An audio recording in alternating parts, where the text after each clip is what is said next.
Et si on allait au théâtre à Antibes ce soir? Je lis dans vos yeux que vous attendiez un autre décor, une grande salle, une grande esplanade. Bienvenue ce soir à Antibéa, la petite salle du vieil Antibes qui cultive la passion du théâtre, celui qui vous emmène dans d'autres univers, vous fait vivre d'autres vies, celui qui vous fait rire ce soir avec Muséo, Muséba, pièce à succès de Jean-Michel Ribes. Messieurs, dames, suivez le guide. Qu'il soit d'art moderne ou d'antiquité, le musée où nous entraîne Jean-Michel Ribes a perdu son sérieux pour devenir cadre de comédie. Là-bas. Plus loin. Sachant bien qu'il n'y a de mieux nulle part, l'architecte a supprimé tout tracé favorisant cette illusion. Un cadre de comédie parce qu'il reçoit du public. Et qu'y a-t-il de plus drôle que l'être humain? Ça, je crois que Jean-Michel Ribes, justement, à travers une galerie de personnages incroyables, puisqu'il y a plus de 130 personnages dans la pièce, va faire une critique à la fois de la société, mais à la fois de l'être humain en particulier. Pour moi, c'est le cœur du romantisme en peinture. J'aime pas. Qui peuple un musée? Des visiteurs, parfois incrédules. C'est un extincteur. Ah non! Je te dis, c'est un extincteur. Pas sûr, Françoise. Des œuvres aussi en prise avec leur ego. Toi et moi, nous sommes des œuvres d'art, qui... Ça c'est sûr et pas de la daube. La preuve, on est dans un musée.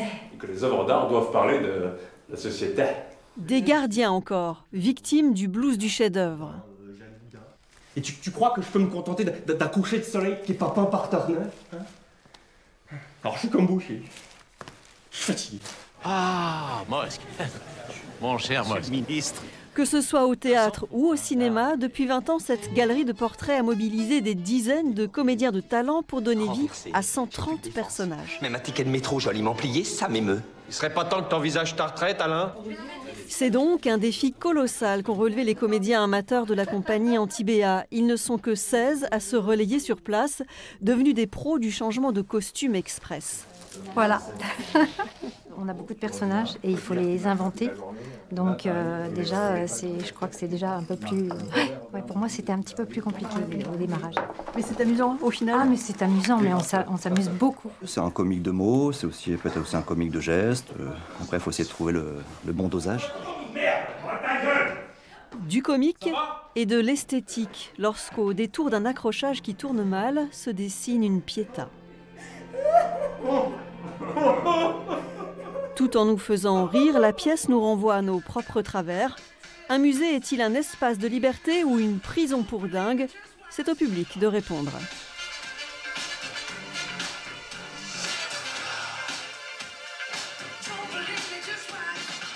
Bonsoir Jean-Marc Salvant.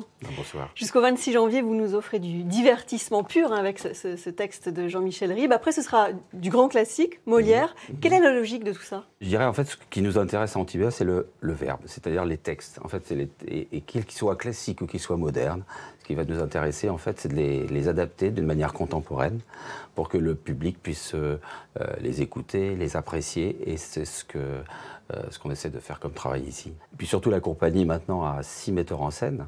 Donc effectivement, c'est assez prolixe et des approches très différentes. Vous faites partie des fondateurs d'Antibéa. C'était il y a 35 ans. Oui, quelle est l'histoire? Il y a 35 ans. L'histoire, en fait, c'est déjà une rencontre. C'est une rencontre avec Dominique Chebsky, directeur artistique. Il m'a fait faire du théâtre. J'ai fait beaucoup de théâtre avec lui. Et puis, en fait, de ce fait, on a créé Antibéa en 1989. Et on a cherché un lieu. On a trouvé cette salle qui s'appelait la salle de l'Orangerie à l'époque. Qui était une chapelle, je crois. Qui a été une chapelle il y a longtemps. Et c'est de cette salle que nous avons fait un théâtre. Et il est devenu un théâtre en 1995, puisque à partir de 1995 qu'on a une programmation à l'année, avec tous les week-ends programmés, et en accueillant des compagnies extérieures, amies de la région. Et dans l'histoire d'Antibéa, il y a eu l'arrivée, il y a une dizaine d'années, d'Antea, le grand théâtre d'Antibes. Ça vous a fait de l'ombre? pas du tout. Le fait qu'il y ait plus de théâtre encore à Antibes, je pense qu'au contraire, ça amène une population qui ne connaissait pas... D'ailleurs, Antea accueille une population qui n'est pas qu'antiboise, et largement au-delà du département. Et ça permet nous aussi de nous faire connaître de par Antea.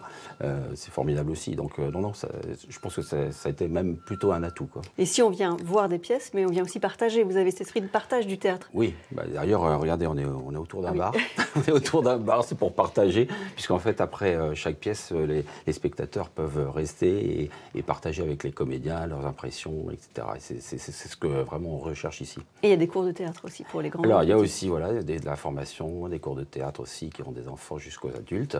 Donc, on est à la fois une compagnie, on est à la fois un théâtre et on est à la fois aussi une école aussi. Alors à voir en tout cas jusqu'au 26 janvier, musée au musée bas de Jean-Michel Ribes. Ensuite, ce sera le Tartuffe de Molière. On va terminer avec cette citation en hommage au travail des comédiens. Molière, mal joué, serait un mauvais auteur. Vous savez qui a dit ça? Jean-Michel Ribes. Très bien, merci. Merci.